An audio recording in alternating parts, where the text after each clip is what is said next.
بسم الله الرحمن الرحيم الحمد لله رب العالمين الرحمن الرحيم مالك يوم الدين إياك نعبد وإياك نستعين اهدنا الصراط المستقيم صراط الذين أنعمت عليهم غير المغضوب عليهم ولا الضالين.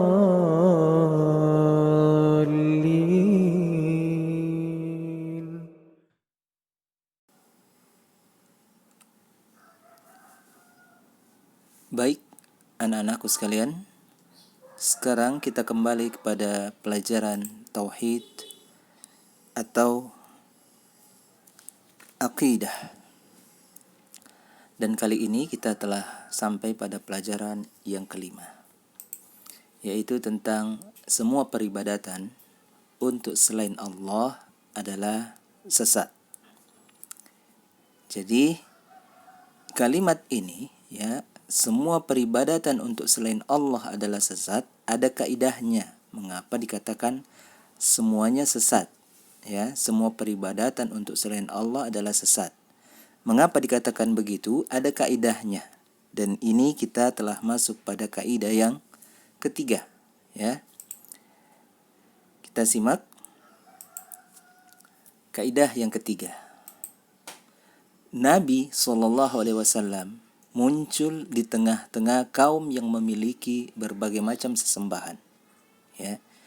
Jadi Nabi pada saat dilahirkan sampai beliau diutus menjadi Rasul, itu di tengah-tengah kaum yang memiliki berbagai macam sesembahan. Ya. Di antara mereka ada yang menyembah malaikat. Ya. Jadi ada suatu kaum yang menyembah malaikat. Ya. Dia menuhankan malaikat.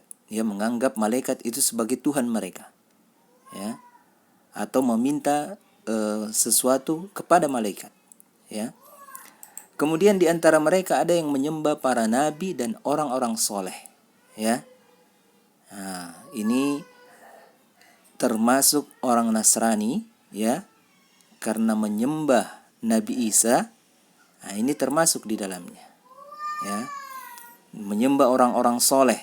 Nah, menyembah orang-orang soleh ini kadang orang-orang yang mendatangi kubur para wali, ya, mendatangi kubur para wali, ya, yang dikatakan wali, ya, seperti Sunan Kalijaga, ya, Sunan Bonang dan semisalnya, itu dianggap wali dan sangat dihormati kuburannya, ya, kuburannya bahkan dihias-hiasi sampai seindah mungkin.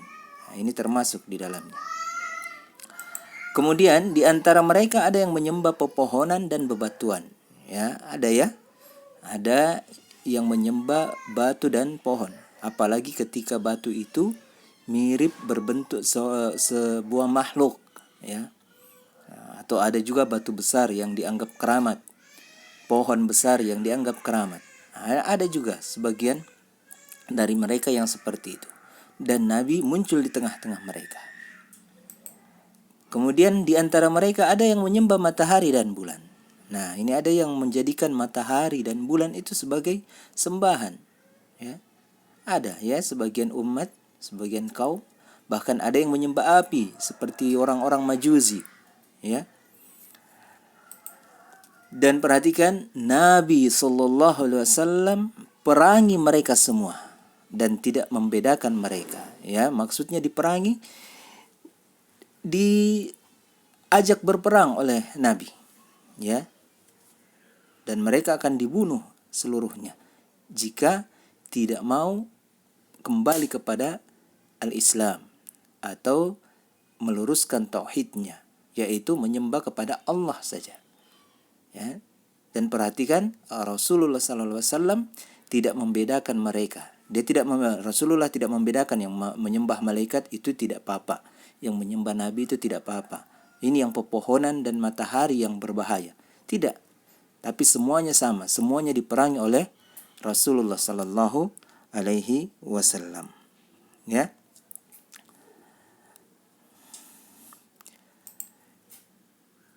Dan kaidah ini tentu saja memiliki dalil.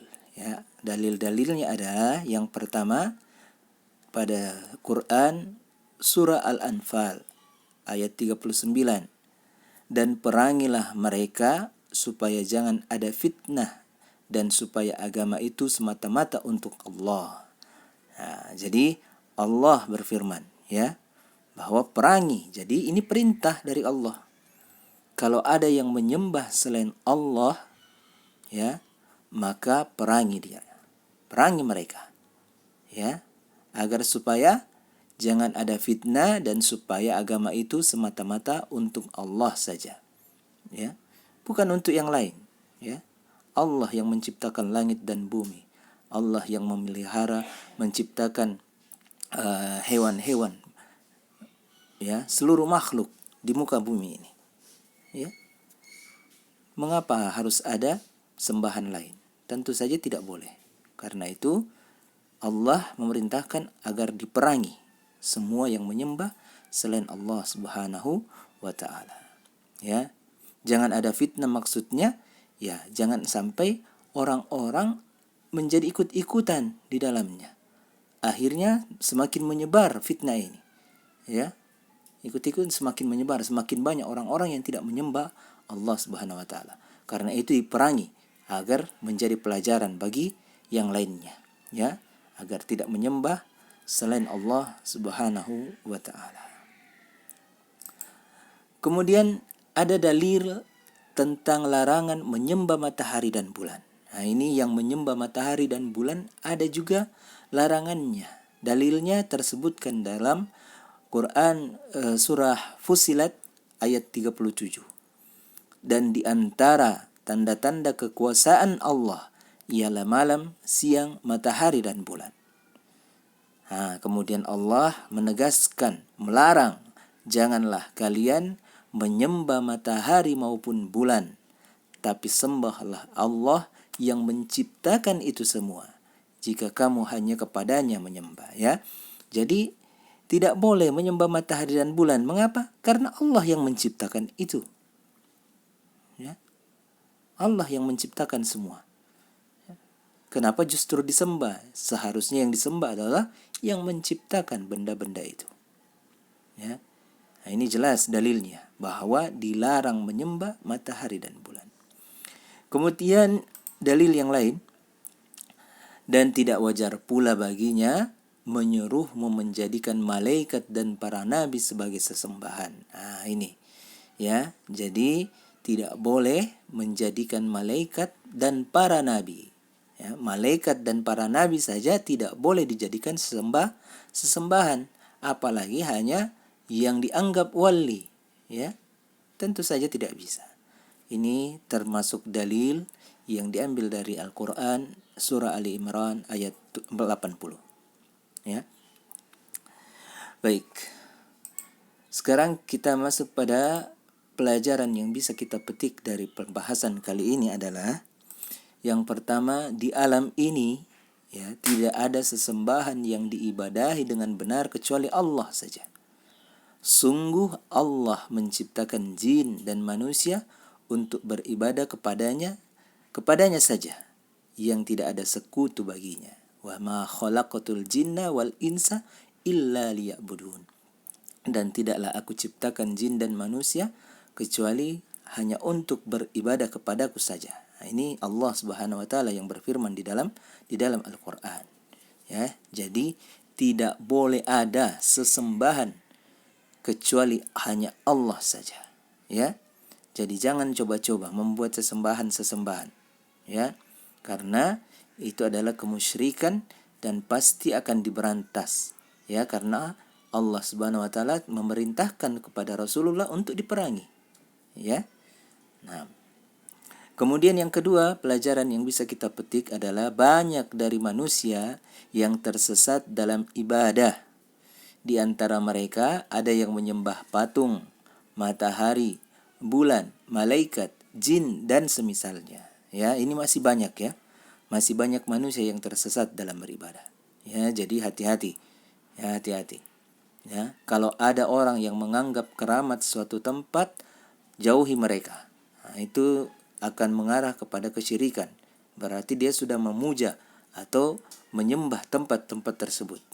Padahal tidak boleh dikeramat-keramatkan. Apa kemampuannya tempat itu? Tidak ada apa-apa di sana.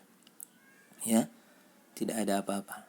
Katanya tempat itu dihuni jin, yang kalau kita tidak pergi membawa sesajen di sana, itu kita akan mendapatkan kecelakaan. Nah, ini kemusyrikan semua. Ini tidak benar ya. Karena yang mampu memberikan kecelakaan, mudarat atau manfaat kepada kita hanya Allah semata. Tidak ada satupun yang bisa ya mencelakai kita kecuali Allah saja. Ya. Bahkan kalau misalnya seluruh dunia ini ingin mencelakai kita, ya, maka itu tidak akan sanggup jika tidak diizinkan oleh Allah Subhanahu wa taala. Ya, ingat peristiwa para nabi. Ya, ada nabi yang dikejar oleh ribuan kaum karena ingin dibunuh. Dan ketika terpojok di pinggir lautan, maka Allah Subhanahu wa taala membelah lautan agar dia berjalan. Ya. Ada nabi yang ditelan oleh ikan, ya. Tapi tetap juga selamat. Ya, karena memang tidak ada yang bisa mencelakai kita kecuali atas izin Allah Subhanahu wa taala.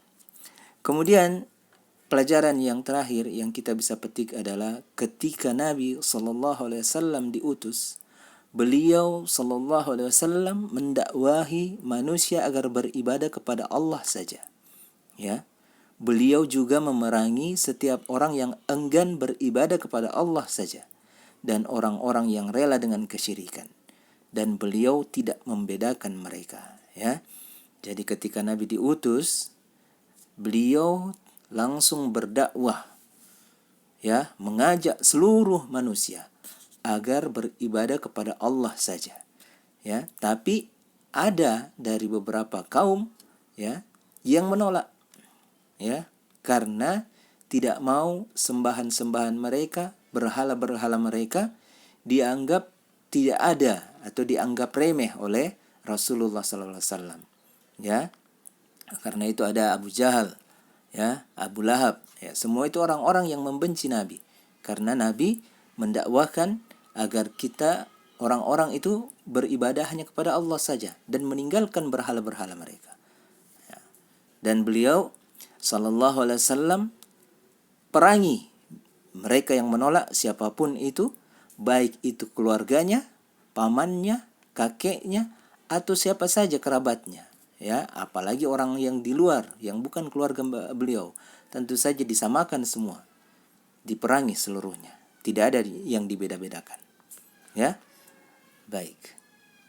Nah, saya rasa pelajaran kita kali ini cukup sampai di sini, dan semoga saja bisa dipahami dan semoga ada manfaatnya, dan mohon maaf atas segala kekurangan. Subhanakallahumma wa bihamdik asyhadu an la ilaha illa anta astaghfiruka wa atubu ilaik.